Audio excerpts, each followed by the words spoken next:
나라살림 연구소 홈페이지 모두의 나라살림에 들어오시면 뭐 지금 국회의원실 지원 예산 분석, 부담금 분석, 또 뭐 세대 임지 예산 여러 가지 보고서들이 많죠. 그 중에 지방자치단체 출자 출연기간 현황 분석입니다. 10년 동안 지방자치단체 출자 출연 기간의 수가 55%가 증가했다고 하네요. 5년 내로는 20.4%가 증가하고. 네. 끊임없이 지자체들이 여러 가지 이유에서 출자 출연 기간을 많이 만들고 있다는 얘기입니다. 당연히 이거에 따라서 예산도 증가하고 있겠죠. 일단 예산까지는 아니지만 그 숫자나 실태를 조사해서 보고하는 그런 내용입니다. 네. 출자 출연 기간은 예산이 많이 들어가죠? 당연하죠. 왜냐면 출자 출연 기간은 기본적으로 이 사람이 이제 어떤 일을 해야 되는 거니까 사람의 인건비가 들어가죠. 그리고 그 사람들이 뭔가 일을 또 해야 되잖아요. 그러면 그거에 대한 사업비를 이제 책정을 해서 관련한 사업들이 늘어나다 보니까 당연히 이제 미리 늘어나게 되고요. 어떻게 보면 공무원 수가 못 늘어나기 때문에 그 업무를 위탁받아서 한다는 차원에서 늘어날 수는 있다고 생각합니다만 다만 너무 많이 증가한다는 게 좀 문제라고 생각합니다. 지방자치단체 출자 출연 기간이 급격하게 늘고 있는데요. 그러면 우리가 지역별로 현황을 좀 알아볼까요? 지금 2023년도 기준으로 좀 얘기를 해보면 가장 많은 데가 뭐 역시 인구가 있으니까요. 경기도가 가장 많습니다. 그러니까 다만 이제 경기도고 다음으로 하는 게 서울인데 서울은 많지는 않아요. 왜냐면 서울이 강원도라든가 다른 곳에 비해서 큰 차이가 없거든요. 의외로 강원도가 네. 상당히 많은데요. 지금 경기도 다음이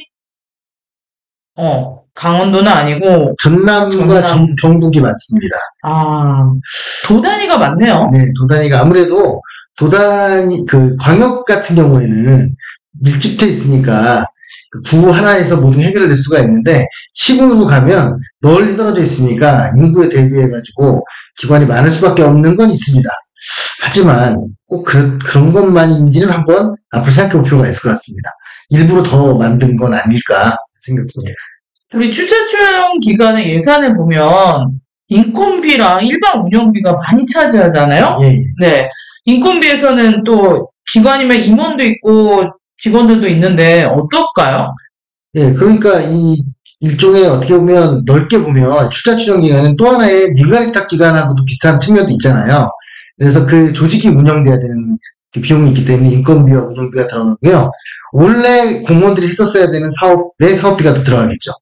그래서 제 생각에는 좀 이걸 명확히 구분해서 그 행정이 직접 해야 되는 일은 좀 행정이 하면 좋지 않을까라는 생각입니다. 근데 공무원 수가 늘지 않아서 어렵다는 그런 식의 얘기가 계속 나오고 있습니다. 임원 연봉도 상당하다고 네. 지자체 공공기관 가려고 막 노력하잖아요. 그죠? 예, 그러니까 어떻게 보면 이게 정치인들이 지방자치 선거 당선되고 나서 자기 조직을 챙기는 역할도 좀 하고 있어요. 물론 일부 지역에서는 전문성을 가진 분을 모셔가지고 출자 출연을 운영하게 하고 있기도 하지만 그래서 그 부분은 좀 어떤 사람을 임명하는가는 좀 살펴볼 필요가 있을 것 같습니다. 우리 출자 출연금도 예산이 많다고 계속 강조를 했는데 지금 지방의회에서도 이 출연금이 예산 편성될 때 심의를 하죠? 예. 그러니까 출자 출연 기간도 당연히 비용이 예산 심의에 당연히 올라오는데요. 문제는 뭐냐면, 아무래도 의회가 본청하는데도 바쁘다 보니, 출자 출연 기간에 많이 좀 관심을 못 가지는 문제가 있고요. 또 하나는 증액을 할 때도 이유가, 처음에 책정할 때도 그렇지만, 증액할 때도 왜 그런지에 대해서 명확한 그게 없습니다. 그래서 올해 2024년 예산 편성할 때부터는 증액을 하게 되면 왜 그런지에 대해서 별도 심의위원회 같은 경우에 두어가지고 그걸 근거를 정확하게 하도록 했고, 의회도 그걸 기반으로 해서 심사를 명확히 하도록 했는데, 그거를 열심히 잘 하고 있는 곳이 얼마나 있는지 잘 모르겠습니다. 네. 이 예산서를 보면 지금 출자 출연 기간은 그냥 출연금, 출자금 이렇게 돼 있고 세부 내역을 딱 볼 수가 없잖아요. 예. 그 출연 기간에서 이제 세부 예산 명세서를 줘야지 이제 자세히 볼 수 있어서 그냥 출연금 규모만 보고 그냥 통과시키는 경우도 상당히 많잖아요. 예, 예. 앞으로는 그 꼼꼼히 네. 출자 출연기관한테 받아서 예산서를 받아서 하나하나 다 볼 필요가 있죠. 예. 그래서 아까 말씀드린 것처럼 증액할 때 반드시 좀 그 부분을 체크할 수 있도록 제도가 좀 개선됐다는 게 있고요. 또 하나는 기존에 줄 때도 출연금이 부족하면 당연히 아우성일 거 아니에요. 그러다 보니까 적게 주지는 않게 됩니다. 그러면 좀 더 많이 준다는 얘기인데 그러다 보면 내부에 그 출연금이나 이런 것들을 내부 유보금이나 적립금으로 모아놓은 것들이 있기 때문에 좀 의회에서 좀 유심히 볼 필요가 있고 또 집행부에서도 그 담당하는 부서에서 이 부분을 좀 꼼꼼히 볼 필요가 있습니다. 처음에는 제가 이렇게 서울시도 보면 시설관리공단 같은 거 만들 때도 처음에는 공무원들이 좋아했다고 해요.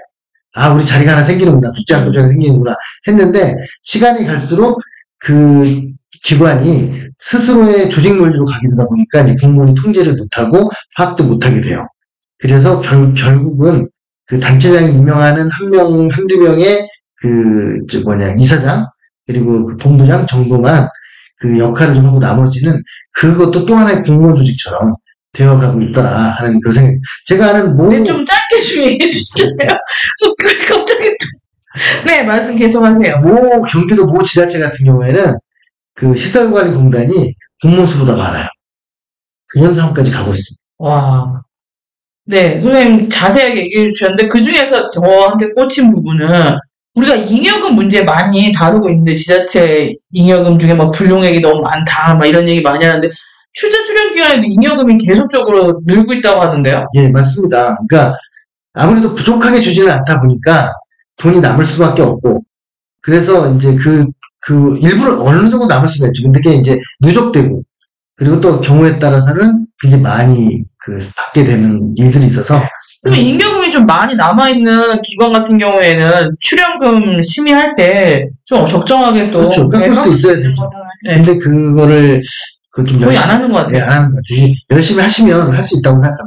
네, 지금 계속적으로 늘어나고 있는 우리 지방자치단체 출자 출연기가 과연 그 기관의 필요성 그리고 그 기관이 운영하고 있는 사업의 타당성 이런 것들을 면밀하게 따져서 예산 낭비가 되지 않도록 노력해야 될 것 같습니다. 예, 보고서를 꼼꼼히 봐주시고요.